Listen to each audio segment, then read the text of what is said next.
Un troisième mandat pour le président Tshisekedi, un référendum pour modifier la constitution. Impossible de tenir des élections sans le Nord et le Sud Kivu. Voilà les enjeux de la conférence de presse tenue mercredi 6 mai 2026 par le président de la République. Sans surprise, levée de boucliers dans les rangs de l'opposition et même dans les rangs de la rébellion dans l'est du pays. Autre préoccupation à cerner dans cette grande interview, ce sont les infidélités du courant électrique. Seuls 21% d'habitants ont accès à l'électricité et souvent une électricité qui fait des yo-yo incroyablement agaçants. Dans grande interview, il y a aujourd'hui Jethro Muyombi Chimbu, député national élu de Lubumbashi, chef-lieu de la province du Haut-Katanga. Il a un CV long comme le bras. Je vais prendre la version courte. Avocat à la cour d'appel de Kinshasa Matete, doctorant en droit, président de conseil d'administration d'une longue série d'entreprises, enseignant dans plusieurs universités du pays, notamment Lubumbashi, Kalemi si je ne me trompe pas, immense fidèle de l'église méthodiste unie, la maison mère, président du conseil d'administration de l'école américaine de Lubumbashi, TESOL, c'est pas rien. Et sur l'échiquier politique, il est le vice-président national en charge des questions politiques et juridiques à l'Union pour les valeurs tshisekédistes, UVT, parti de José Kalalawa Kalala, premier vice-président du Sénat. Il coordonne son regroupement dans la province du Haut-Katanga. En 2022, il n'a pas réussi à être élu gouverneur du Haut-Lomami, l'une des 4 provinces du Grand Katanga. Il est à la tête de la fondation qui porte son nom. Monsieur Muyombi, merci d'être dans Grande Interview. Merci Madame Amina. Alors, élu député national en 2023, vous aviez essayé en 2011, en vain. Vous avez retenté en 2018. Et qu'est-ce qui a fait que vous n'aviez jamais baissé les bras? Je n'ai jamais baissé les bras. Merci pour cette question, mais merci pour cette opportunité aussi, parce que quand on a un objectif, on doit savoir que c'est pas facile pour atteindre l'objectif. Il y a les hauts et les bas, mais l'essentiel, il faut rester concentré sur l'objectif. Et j'aime bien lorsque nous disons qu'un lâche ne gagne jamais. Un gagnant ne lâche jamais. Donc ça, c'est d'ailleurs l'expression de l'honorable José Kalala que j'aime bien emprunter. Lorsqu'on est en visionnaire, on ne doit pas abandonner à cause de tout ce qui peut venir de gauche à droite. En 2018, vous êtes allé en procès pour tenter... Ouais, d'abord il faut dire qu'en 2011, je n'avais même pas un parti politique, mais j'étais obligé de postuler par une sollicitation. Et c'était comme un rêve, exactement. J'étais encore un jeune finaliste, un jeune travailleur dans une entreprise minière du Grand Katanga à l'époque. Et sollicité. Chez MAF, c'est ça? Oui, chez MAF, oui. Alors sollicité par un ami, une connaissance pour que je sois candidat. Parce que déjà, ils voyaient que je réunissais autant d'éléments qui pouvaient donner la victoire à leur liste. Et c'est comme ça que je vais postuler sur la liste de M17, alors que je n'étais pas réellement membre de ce parti politique et je n'avais à ce moment-là jamais adhéré dans un parti politique. Donc c'était un début comme ça. Et puis là, je n'avais pas eu assez de voix parce que en fait, les partis avaient promis de donner des moyens, le moyen ne venait pas, mais comme j'avais déjà fait un travail, il fallait à tout prix arriver jusqu'au bout. Avec mes moyens de bord, je me suis présenté sur terrain que la veille des élections. Donc vous n'avez pas battu campagne du tout. Je n'avais pas battu campagne, mais j'avais quand même pas mal de voix, alors qu'il y avait que peu de personnes qui étaient au courant que j'étais candidat. Mais en 2018, là, j'ai eu, donc de 2011, déjà, j'ai goûté à ça. J'ai attendu en 2016, j'étais déjà très bien préparé. Et en 2018, j'avais fait un travail de titan sur terrain et de preuves et tout ça. Il y en avait élu, mais non proclamé. Je suis allé à la Cour constitutionnelle. Déjà, les signaux démontraient que j'étais dans mes droits et je devrais être réhabilité dans mes droits. Malheureusement, j'avais fait l'erreur que je regrette jusqu'aujourd'hui, c'était de donner la preuve tangible que j'avais à une des réunions politiques qui était tenue par le responsable à l'époque. Et lorsqu'ils avaient vu les documents que j'avais sortis, ils étaient convaincus qu'il n'y avait pas moyen de faire autrement à la Cour constitutionnelle. Et ils se sont organisés pour déposer un désistement, sans me consulter, sans m'informer. Et donc, après la réunion, le jour suivant, j'ai tout simplement été informé qu'il y a eu un désistement déposé par mon regroupement politique, empêchant ainsi la Cour constitutionnelle à pouvoir se prononcer. Et c'était un coup de tonnerre, c'était pas facile. Et là, c'était quel parti? Le MSR? C'était les MSR, donc j'étais dans les partis MSR et j'étais cette fois-là fédéral à l'intérim parce que les MSR à l'époque, lorsque les Pierre Lumbi vont quitter, et puis c'était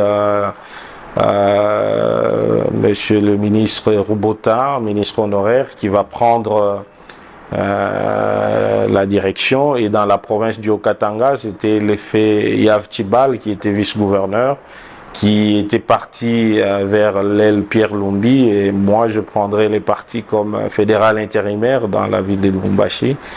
Et après un bon travail, mais malheureusement frappé de cette manière-là.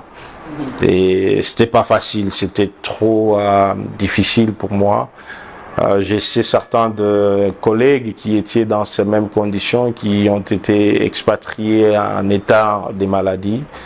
Mais moi, j'avais quand même tenu, j'avais fait autant de réclamations, tout ce que je pouvais, et il n'y avait pas de solution. Donc la porte, elle était hermétiquement fermée contre moi, je ne sais pas pourquoi, parce qu'il y avait ceux qui ne pouvaient pas vouloir ou qui avaient peur, tout simplement, je ne sais pas. Mais bon, j'étais quand même empêché de pouvoir continuer avec ma vision politique à cette époque. Vous avez dit élu mais non proclamé. Alors, qui a siégé à votre place, d'après vous? Il y a monsieur qui n'était même pas connu, parce que déjà je dis que j'étais le fédéral du MSR, et il semblait être dans un parti politique qui appartenait, je crois, selon les informations que l'on doit vérifier, à nos amis qui sont du côté de Rébellion aujourd'hui. Et un certain Tissali Katungo qui va siéger à ma place, alors que nous on détenait à cette époque-là toutes les preuves qui montraient même le nombre de voix, parce qu'on avait quand même fait un grand travail à l'aide des témoins qu'on avait déployés presque dans 90% de bureaux de vote.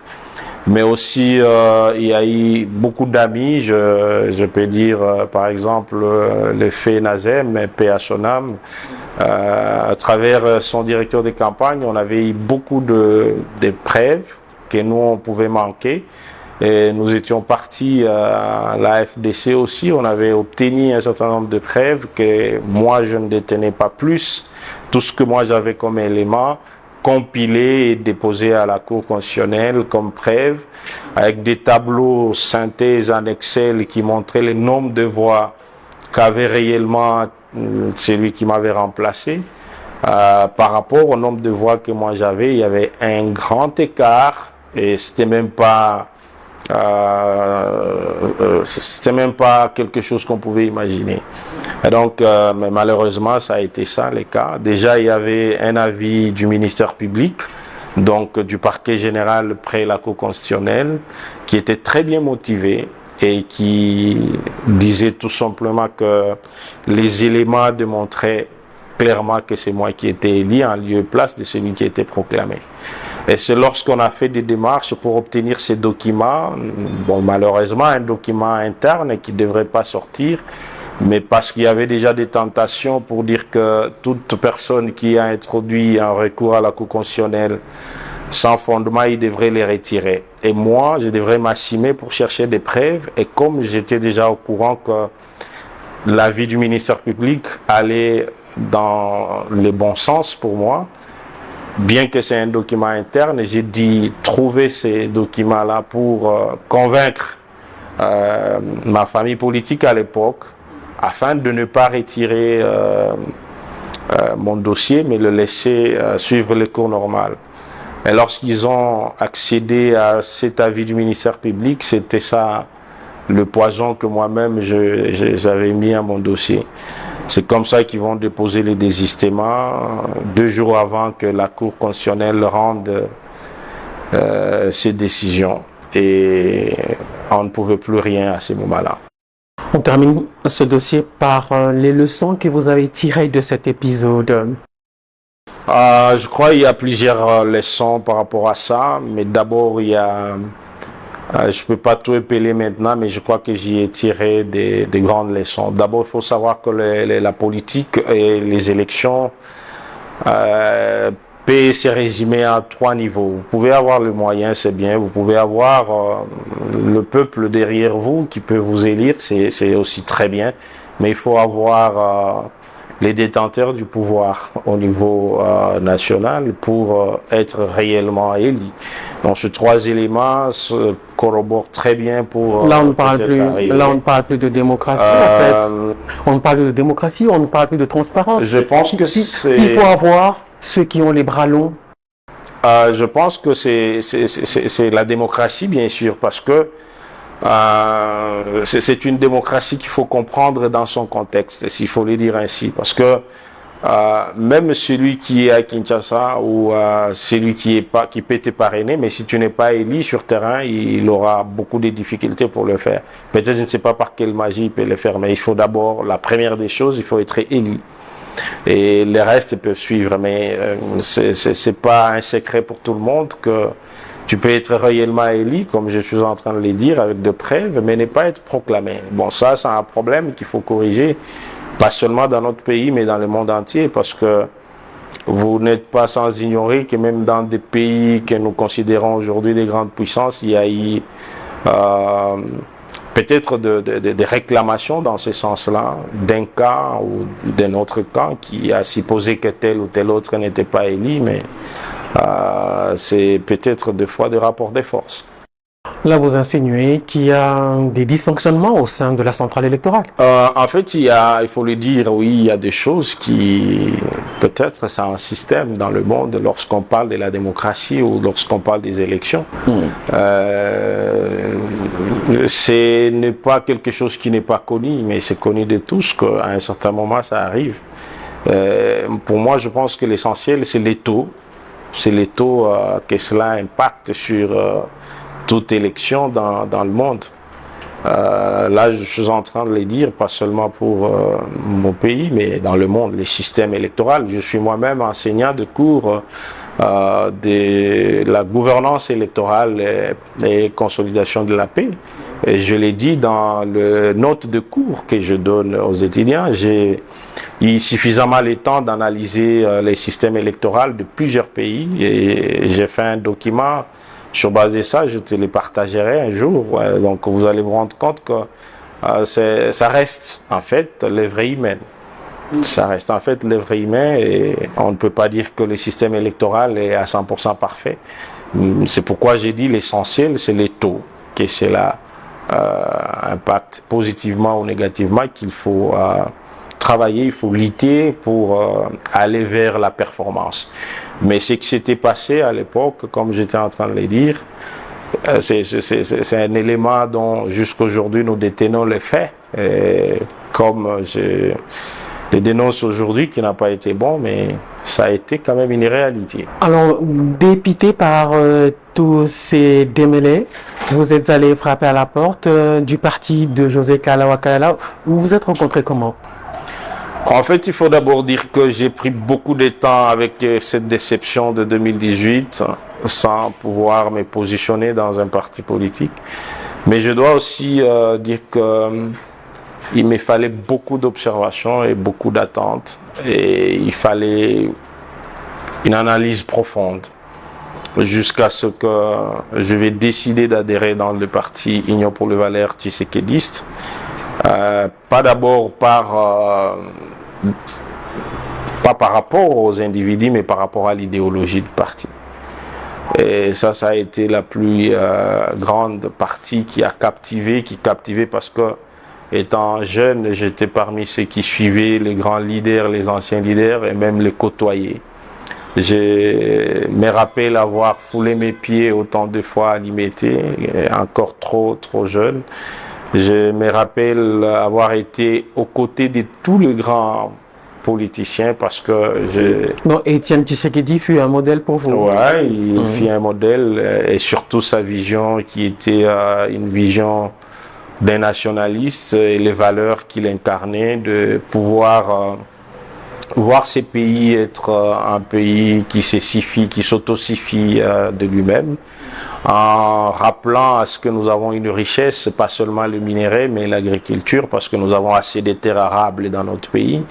Et c'est les secteurs qui devraient aussi donner d'abord beaucoup de travail aux Congolais, mais qui devraient aussi rendre un Congolais être à l'aise, sur le plan socio-économique et même sur le plan nutritionnel. Donc on dit toujours que le ventre écré n'a point d'oreille. Alors il y a beaucoup d'éléments importants qui a attiré mon attention sur son image et sa façon de faire les choses, sans oublier la question de la démocratie qui était en fait un des points les plus importants dans le lutte que les Sphinx a mené. Vous êtes allé chercher quoi à l'UVT, c'est de ça qu'on parlait? En fait, je suis allé chercher à rencontrer d'abord ma vision, c'est-à-dire prendre ce que moi j'ai toujours rêvé par rapport à l'idéologie que portent ces partis-là, et le mettre ensemble pour arriver à donner une solution, une réponse, si je peux le dire, à la population congolaise. C'est en fait ça que je suis allé suivre. Je me dis que c'est un cadre qui te permet de bien mettre en œuvre ce que tu as en tête pour arriver à une solution. Il y a le parti UVT, il y a la fondation qui porte votre nom. Ça fait pas un peu trop? Bon, si on essaie de regarder avec un œil rapide, on peut dire que c'est de trop. Mais en fait, vous savez, les partis, c'est les partis pour tout le monde.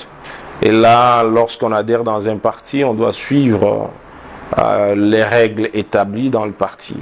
Mais la fondation me permet de me mouvoir et de pouvoir poser les actes de manière que je les vais, sans beaucoup plus être limité par peut-être un point ou un autre.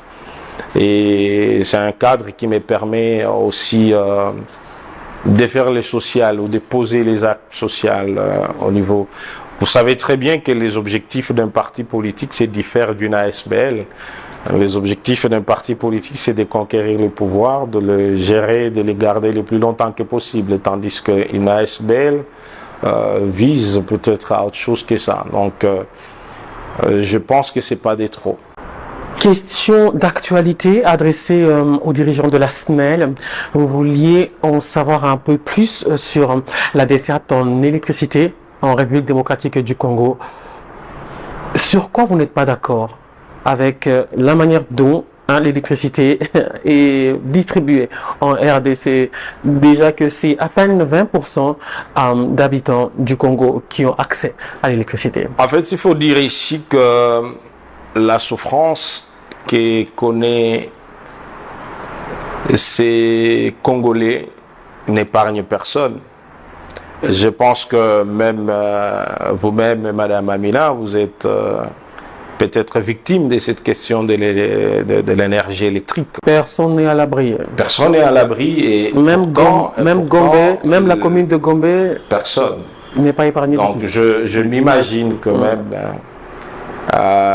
dans le plus grand bureau de notre pays, il y a un groupe électrogène. Bon, c'est pas un problème, mais est-ce que nous ne voyons pas cette difficulté-là? Est-ce que nous comprenons l'importance de d'arrêt électrique dans le développement d'un pays? Je l'ai dit maintes fois qu'à travers ou par l'électricité, on peut facilement développer un pays, ou par l'électricité, on peut ne pas développer un pays, même si on a de belles initiatives. Il n'y a pas de développement sans électricité. Il n'y a pas de développement sans électricité. Je parlais dans une question, je crois, quelque part, que si même nous pensons industrialiser aujourd'hui notre pays, mais sans l'électricité, c'est un problème. Le budget national que nous avons peut être triplé ou même quintuplé si seulement on stabilisait le secteur énergétique. Et il y a plusieurs questions. D'ailleurs, il faut dire, il y a plusieurs méthodes de contrôle au niveau du Parlement. On peut procéder, par exemple, par une question orale avec débat qui se solde rapidement avec des décisions peut-être d'interpellation, de défiance. Il y a des questions écrites, mais moi, j'ai formulé une question d'actualité. Et je peux dire que je n'ai pas été entendu ou compris, si je peux dire, par autant de collègues, parce qu'ils ont dit pourquoi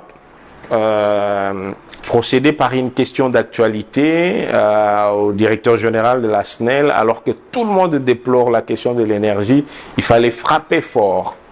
J'ai répondu, j'ai dit, l'objectif poursuivi par moi, ce n'était ni de faire mal à quelqu'un, ni de faire sauter quelqu'un, mais l'objectif était de voir par quelle voie nous pouvons arriver à des solutions concrètes.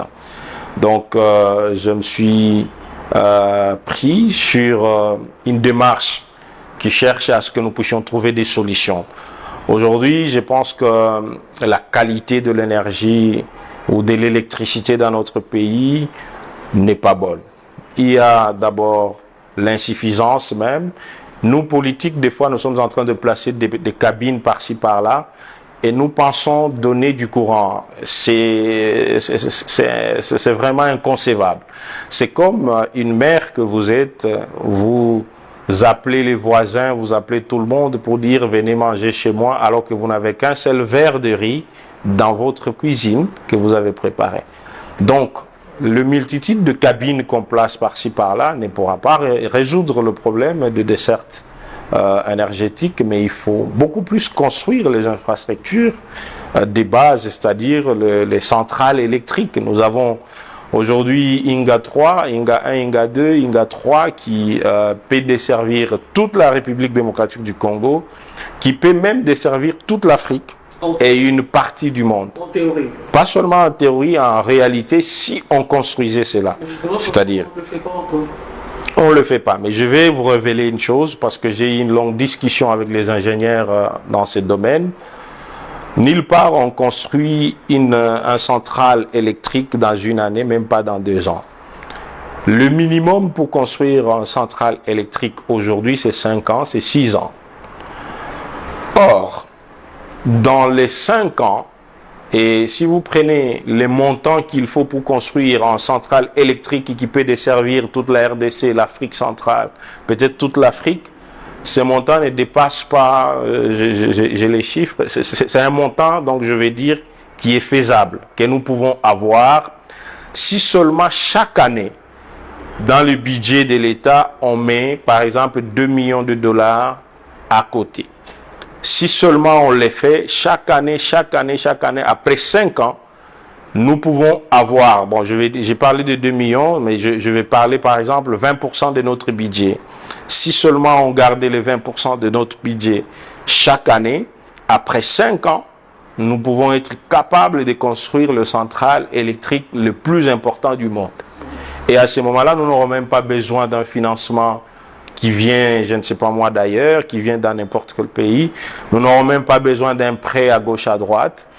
Or, nous pouvons même aujourd'hui réunir tous les miniers qui sont intéressés pour avoir un montant et commencer à déduire ça dans les taxes. Et nous construisons les centrales de INGA 3. Mais et avec ça, nous pour l'instant, est-ce que c'est pas la Banque mondiale qui devrait mettre la main à la poche à hauteur d'1 milliard de dollars, un projet qui devrait se INGA 3, oui, mais c'est une façon de faire. Ouais. Que moi, la Banque mondiale, 1 milliard de dollars, par exemple. Fin des travaux 2032, si je ne me trompe pas. C'est une façon de faire que peut-être moi personnellement je pense qu'elle n'était pas la bonne, parce que si nous prenons, comme j'étais en train de le dire, seulement nos revenus, nos recettes internes ici, et que nous le plaçons sur 5 ans, nous disons on va affecter seulement 20% de notre budget à part, et nous voulons construire le central, on n'aura même pas besoin de la Banque mondiale, on n'aura même pas besoin de qui que ce soit dans le monde pour nous donner de l'argent et construire cette station.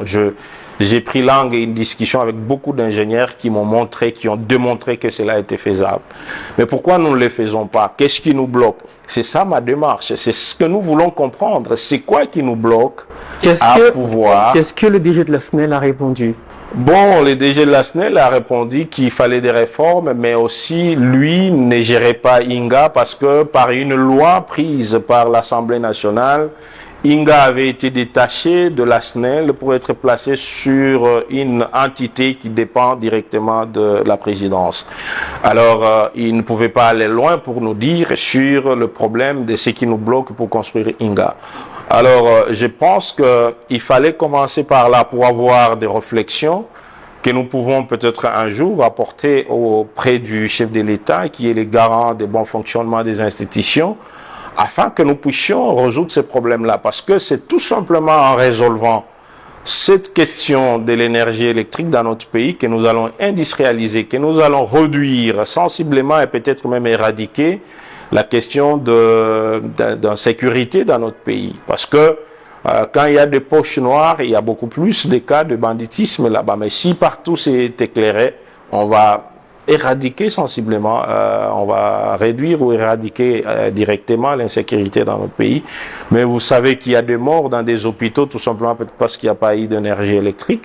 Alors qu'avec l'énergie électrique, nous pouvons facilement résoudre beaucoup de problèmes et développer notre pays. Le minier aujourd'hui, combien d'argent part à l'extérieur du pays où nous importons les courants? Or, nous pouvons peut-être le faire dans peu de temps, comme l'Afrique du Sud. Même la Zambie, ils importaient les courants de notre pays, mais ils l'ont fait que pour un temps, pour peu de temps, et après ils ont construit leur centrale. Et aujourd'hui, c'est eux maintenant qui nous donnent les courants. Mais pourquoi nous ne pouvons pas tirer des leçons par rapport à ça et nous aussi dire, bon, nous importons les courants peut-être pour 3 ans, pour 4 ans, mais après les 5 ans, nous serons à mesure d'avoir du courant qui vient de chez nous, que nous pouvons donner aussi à d'autres. Pourquoi nous ne nous posons pas des questions pareilles? C'est ça même l'objectif de ma question d'actualité, c'était aussi pour pousser que nous, en tant que parlementaires, que le gouvernement, que la SNEL, que tout acteur politique voit qu'il est possible, mais tout simplement peut-être parce que nous ne prenons pas des décisions fortes, parce qu'il y a certaines choses qui demandent vraiment des décisions courageuses pour y arriver. Alors c'est faisable, mais nous pensons que ce n'est pas faisable. Nous n'avons pas besoin de l'argent de la Banque mondiale, je peux le dire ainsi, seulement pour résoudre ce problème-là.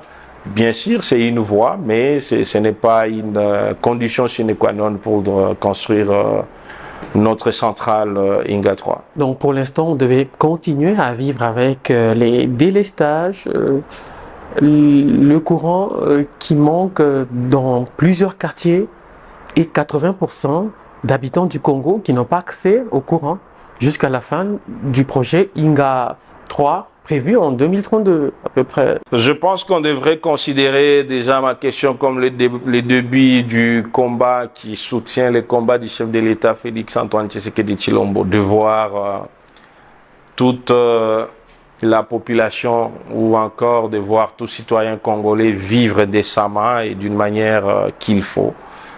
On devrait partir de cette question pour chercher déjà des solutions, parce que les solutions qui viennent de l'extérieur, des fois, la façon dont ils vont faire les choses, ça ne va pas dépendre de nous directement. Qui tient ton pain, tient ta dignité, dit-on. Et si nous allons attendre celui qui te finance, et puis demain il te dit, bon, aujourd'hui je n'ai pas, on ne sait pas avancer, on dépendra que de lui. C'est le temps que nous puissions partir d'une politique interne qui pourra nous aider à nous en sortir. Bien sûr, ce n'est pas une question qu'on peut résoudre dans une année, dans 2 ans, mais si nous prenons ça comme notre combat, comme notre objectif à atteindre, je pense que nous allons y arriver. Peut-être dans 4 ans, on ne parlera plus de ces misères d'énergie électrique. Le courant électrique par l'énergie solaire, par exemple, il en a parlé ou pas, le DG de la SNEL? Le DG de la SNEL a parlé d'un projet qui pourra se faire dans les 6 mois, je crois, si j'avais très bien noté pendant ses réponses, comme une alternative qui pourra nous aider à pallier tant soit peu sur cette question d'énergie. Je pense qu'il parlait aussi de l'énergie renouvelable. C'est l'une des voies aujourd'hui utilisées, mais vu La grandeur de notre pays, je pense que ça va beaucoup coûter. Nous avons de l'eau, nous avons beaucoup de potentialités de développer ou d'avoir encore de l'énergie sur base des usines hydro, c'est pas moi comment ils appellent ça dans leurs termes techniques, mais par l'hydro, on peut bien faire aujourd'hui. L'énergie renouvelable aussi bien pour d'autres projets, mais je pense que naturellement, Dieu nous a donné les potentialités qu'il faut exploiter pour répondre correctement à un coût aussi très, très faible. Le barrage de Katende, ça ne dépend pas de lui non plus. J'ai y à discuter avec les techniciens, même avec les DG. Les barrages de Katende ne peuvent pas solutionner le problème de notre pays, mais ça peut pallier à un besoin quelque part. Du centre, en fait, les provinces du Kasaï, est-ce que les travaux ont réellement commencé ou pas? Les informations à ma détention, c'est que les travaux ont été lancés déjà, mais je ne sais pas ça évolue à quelle vitesse et à quel niveau. Je crois que nous allons continuer à investiguer. Pas des travaux lancés. Là, il faut qu'on parle de relance parce que ça fait plus de 10 ans que ces travaux ont été lancés. C'est toutes ces questions que nous devons nous poser tout autour de cette question. On a l'impression qu'il y a une sorte de signe indien qui est sur ce projet du barrage de Katende. Des travaux plusieurs fois lancés, suspendus, qui ne se terminent jamais. Les DG de la SNEL a donné une réponse aussi qui montrait que nous, en tant que Parlement, nous avons une responsabilité par rapport aux réformes qu'il faut mettre en place. Parce que il y a des fois des contrats signés peut-être hier ou je ne sais pas moi avant-hier qui des fois bloquent certains fonctionnements. Il y a certains textes de loi aussi qui mettent en ralenti certaines choses. Par exemple, lorsque nous prenons la loi sur le marché public, il y a des actes que la SNEL doit faire, qui doit normalement suivre ou se plier à des conditions de la loi sur le marché public et qui prennent beaucoup de temps lorsqu'il faut accomplir ou il faut suivre toutes les procédures qu'il faut. Alors que la loi elle-même nous donne aussi la possibilité de passer à des procédures d'urgence pour certaines matières. Mais est-ce que la SNEL se retrouve dans cette catégorie pour passer à des procédures d'urgence? La réponse c'est non. C'est dans ce sens que j'ai dit que nous, en tant que Parlement, nous avons cette obligation de procéder à des réformes qui pourront aussi aider à ce que certaines choses se fassent rapidement. Je vous donne un exemple de la route de chez moi qui a connu un contrat avec un entrepreneur privé dans les contrats, je crois, partenariat public-privé. Quelle route? Là, je parle de Lubumbashi, c'est la route. Je pensais qu'on était à Malembankolo, en fait. Je parle de Lubumbashi, qui va vers chez moi. Alors là, il faut dire que ce contrat a été abandonné, ou par, je ne sais pas moi, de réalité que je ne maîtrise pas.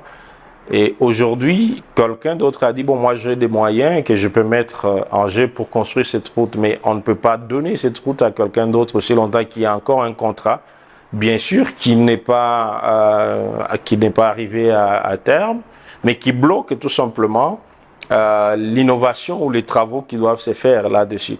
Donc tout ça, ce sont des caprices aussi de la loi qu'il faut revoir dans des cas X ou Y. Qu'est-ce qu'il faut faire rapidement pour que la solution soit trouvée. Donc, vous pouvez arriver sur un projet où il y a un contrat qui connaît beaucoup de réalités. On ne sait pas faire autre chose parce que ce projet est bloqué tout simplement par un contrat qui existe. Nous, en tant que Parlement, on doit réfléchir par rapport à la loi elle-même qui protège bien sûr les investisseurs, mais par rapport à l'intérêt national, qu'est-ce qu'il faut faire? Ça fait 30 minutes qu'on a parlé de votre parcours un peu en politique, des difficultés des Congolais à accéder à l'électricité. Il y a plus de 80% de Congolais qui n'ont pas l'électricité. Ce sont des chiffres alarmants, mais non, on espère que ça va changer d'ici des mois ou des années.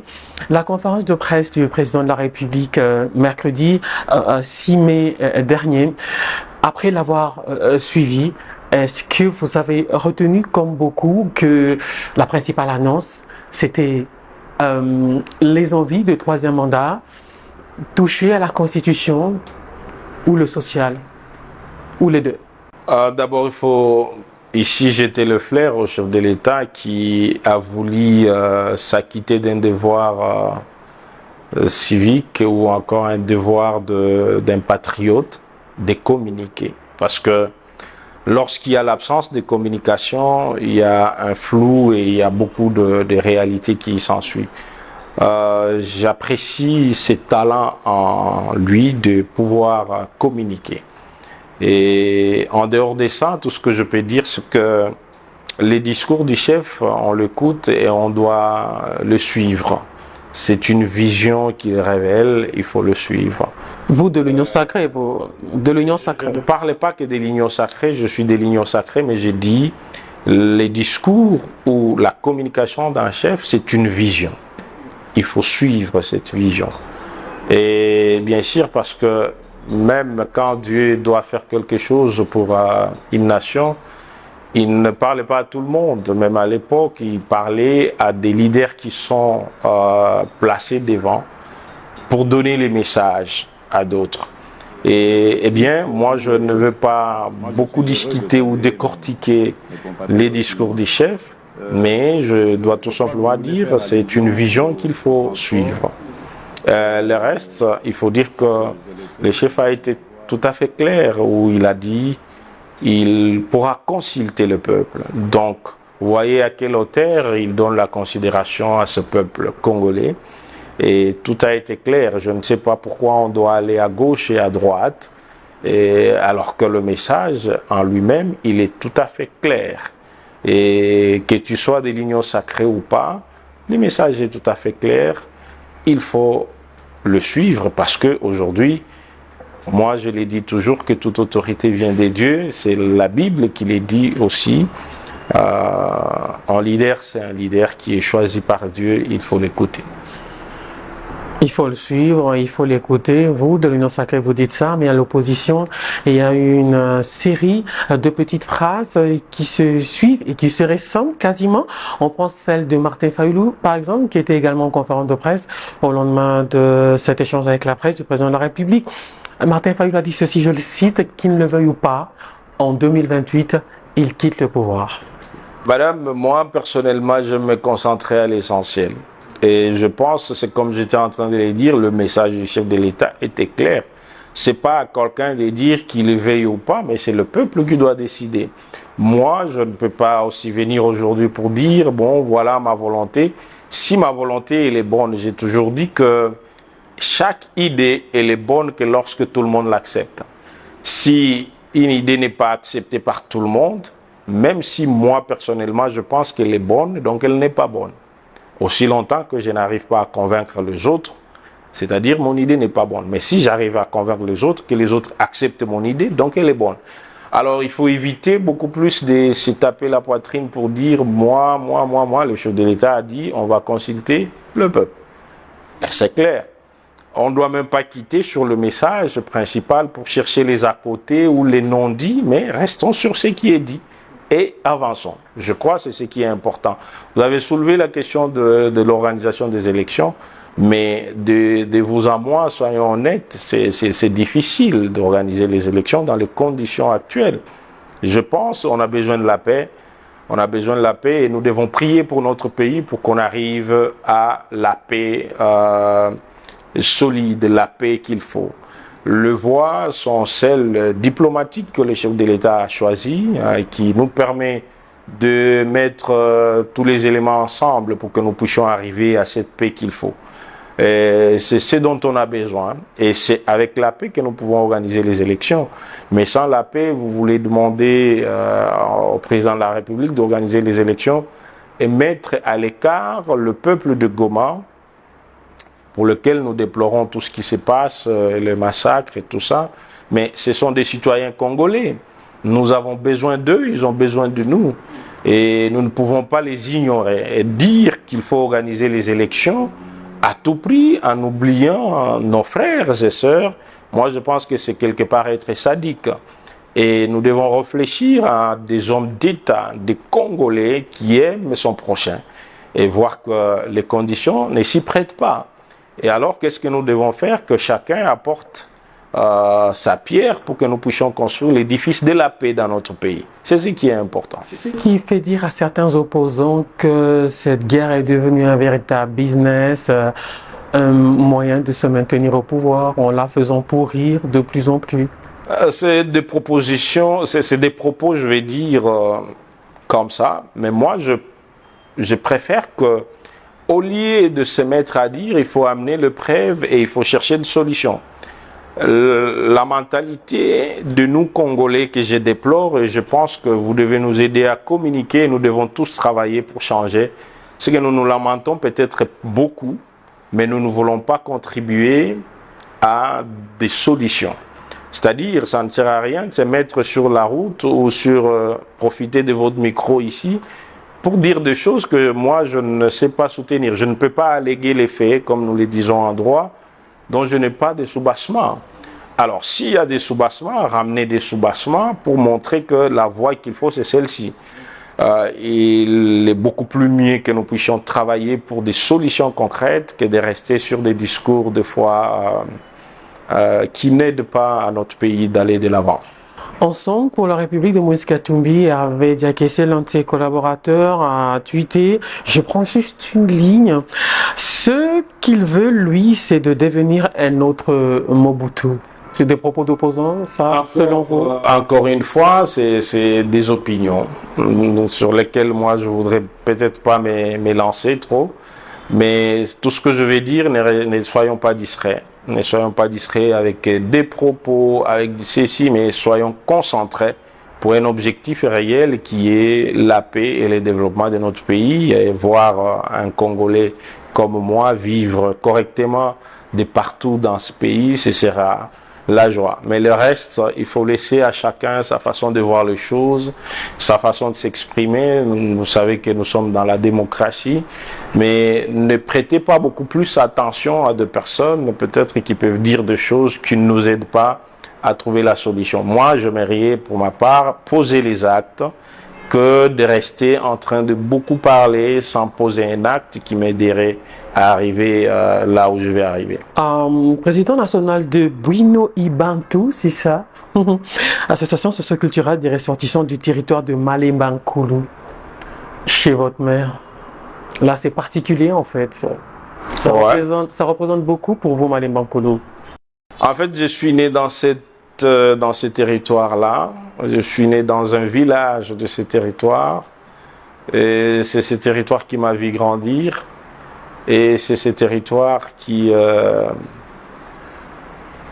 je peux dire, a vu mes premiers cris d'enfance. Alors, à un moment, même, tous les ressortissants sont venus, ils ont dit, nous avons besoin que tu sois notre président international, d'ailleurs. Je l'ai été. Comme c'est un mandat de 3 ans, j'ai terminé mon mandat de 3 ans. Maintenant, je suis un membre du conseil de sages pour encadrer l'actuel président qui est là. J'ai aimé les temps que j'ai passés, c'était des challenges, coordonner des grandes personnes, des enfants, des jeunes, et tout le monde, chacun avec sa façon de voir les choses. C'était aussi un temps pour apprendre parce que bien que j'ai été élu, mais il y en a qui n'étaient pas d'accord, qui ne me voyaient pas à ces postes-là, et donc il fallait fédérer et mettre tout le monde ensemble. Mais aujourd'hui, j'ai gagné l'expérience de comment il faut diriger la communauté. Malemba Nkulu, dans le Haut-Lomami, l'une des 4 provinces issues du démembrement de l'ex-Katanga. Mais vous n'êtes pas élu de Malemba Nkulu, vous êtes élu de Lubumbashi. Pourquoi vous ne vous présentez pas à Malemba Nkulu? Il faut dire que j'ai quitté Malemba Nkulu, j'étais encore trop jeune, j'avais 12 ans. Mais j'ai passé toute ma vie, je peux dire, à Lubumbashi. J'ai étudié à Lubumbashi, je travaille, j'habite. Et aussi, il faut dire que la communauté Lubakati dans la ville de Lubumbashi et surtout les ressortissants du territoire de Malemba Nkulu occupent un grand pourcentage. Je crois si pas le premier, ils sont le deuxième. C'est une grande communauté. Mais moi, je n'ai pas été élu que par les ressortissants de ces territoires-là, parce que vous le savez vous-même que je suis dans autant d'organisations, de structures, et aussi je suis un homme bien de tout le monde. Et c'est comme ça que j'aime bien ma circonscription électorale de Lubumbashi, parce que c'est de là, c'est là que je vis. C'est là que je fais tout ce que j'ai comme activité, et c'est my second town, comme les Anglais le disent. Alors, de l'ex-Katanga, il y a eu des leaders immenses, Moïse Tshombe, Moïse Katumbi, quoique dans l'opposition, et le pasteur Mokongo Bila aussi, on peut considérer que c'est un leader, Diolo Mami, Thomas Lembankoulou. Bon, malheureusement, je n'ai pas eu la chance de le voir, mais j'ai entendu parler de lui. C'est un leader du territoire, dans sa façon aussi de faire les choses. Oui. Il est au Katanga en ce moment, depuis son retour d'exil. Je ne sais pas trop, je n'ai pas trop d'informations sur... parce que je crois que moi, pendant que j'étais en train de gérer la communauté, lui, il était en exil. Alors, oui, voilà. Qui sont les leaders des Katangais aujourd'hui, d'après vous? Bon, moi, je pense que vous avez bien la réponse, parce que, en fait, les leaderships, on ne l'achète pas. Le leadership est inné, et c'est Dieu lui-même qui donne l'étoile à quelqu'un pour être un leader. Il se construit à travers le temps. Moi, je pense qu'on dit bien sûr que ça se construit, mais je peux dire que ça s'aménage, parce qu'on doit d'abord le recevoir. Si on dit tout simplement que ça s'est construit, c'est-à-dire on peut se faire leader. Mais moi, je vis beaucoup de gens qui ont mis beaucoup de moyens pour vouloir être des leaders, mais ils n'ont pas été des leaders. Nous déplorons bien sûr, il y en a qui sont partis, et surtout, un leader, on arrive à la conclusion pour l'appeler leader, c'est beaucoup plus à la fin de sa mission. Ça, c'est ma perception.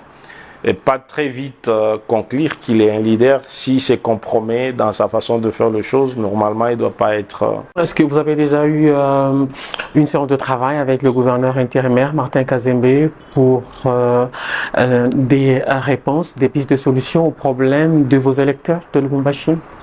Oui, maintes fois d'ailleurs. Et c'est de ma façon de faire les choses. Je ne suis pas de ceux qui crient sur la rue, mais je suis de ceux qui aiment bien aller avec des propositions concrètes pour des solutions. Nous avons pas mal de problèmes dans la ville de Lubumbashi, et je sais qu'il y a du travail qui est en train d'être fait. J'ai vu le gouverneur Martin, et je lui ai donné mes propositions pour dire que ça pouvait être des contributions à l'édifice ou à ce qu'il est en train de faire déjà comme travail. Et je crois que nous allons continuer dans ce sens-là jusqu'à ce que nous puissions voir des solutions ou des réponses concrètes sur terrain. Les attaques xénophobes contre les étrangers en Afrique du Sud, on sait que beaucoup de nos compatriotes de Lubumbashi vivent en Afrique du Sud. Y a-t-il de nos compatriotes qui demandent d'être rapatriés au pays, ou ils préfèrent rester en Afrique du Sud le temps que cette vague d'attaques contre les étrangers se tasse? Moi-même, j'ai de la famille qui vit en Afrique du Sud, et c'est une question très pertinente. Et en tant que président de la sous-commission des affaires étrangères au niveau du Parlement, je suis très préoccupé. Nous avions auditionné le ministre des Affaires étrangères, Madame Wagner Kaikwamba, qui nous a rassuré aussi de beaucoup d'autres activités que le gouvernement est en train d'entreprendre pour pouvoir résoudre cette question-là. Il y a pas mal aussi de Congolais qui pensent qu'ils doivent regagner la RDC, mais il y en a aussi qui nous interpellent à ce que nous puissions travailler sur la question de la diplomatie et des relations avec l'Afrique du Sud, qu'ils prennent au sérieux cette question et qu'ils puissent aussi sécuriser les étrangers vivant en Afrique du Sud, parce que tout ce qui s'est passé n'est pas tellement bon, mais je pense que ça doit avoir un fondement ou une raison quelque part que peut-être nous ne connaissons pas. Mais l'essentiel, c'est de travailler pour arriver à une solution. Maître, parce que vous êtes avocat, on a coutume d'appeler les avocats maître, Muyombi Chimbo Jetro. Une conclusion en 2-3 mots. D'abord, je vous remercie et je voudrais tout simplement dire qu'il faut continuellement dire merci à la population louchoise qui ont porté leur choix sur moi. Et comme vous le voyez, à la mesure du possible, nous sommes en train de faire le plaidoyer qu'il faut. Ma question orale, ma question d'actualité plutôt adressée au directeur général de la SNEL, l'a été pour chercher des solutions dans les secteurs de l'énergie. Si peu avant ça, vous avez vu que j'ai adressé une autre question au niveau de l'Assemblée nationale qui concernait l'hôpital général Janson Sendwe de Lubumbashi. Heureusement, ce cri est arrivé aux oreilles du chef de l'État qui n'a pas trouvé de peine pour se dépêcher, bousculer le ministre national de la Santé. Et aujourd'hui, nous avons l'hôpital général Janson Sendwe, général de référence d'ailleurs, Janson Sendwe qui a été réhabilité, équipé, et nous en sommes fiers. Les travaux ont duré presque 3 ou 4 ou 5 ans, c'est ça? Beaucoup de temps, plus de 5 ans même. Il a fallu qu'on bouscule ça en 2024 et en 2025 on a eu des résultats. C'est comme ça que nous bousculons aujourd'hui sur la question de l'électricité et sur d'autres questions aussi. Parce qu'il n'y a pas que moi, il y a 500 députés nationaux. Lorsque vous êtes alignés, il faut dire merci par exemple au président Mbemboji qui a compris la quintessence de la question de l'électricité et qui m'a aligné le plus vite que possible.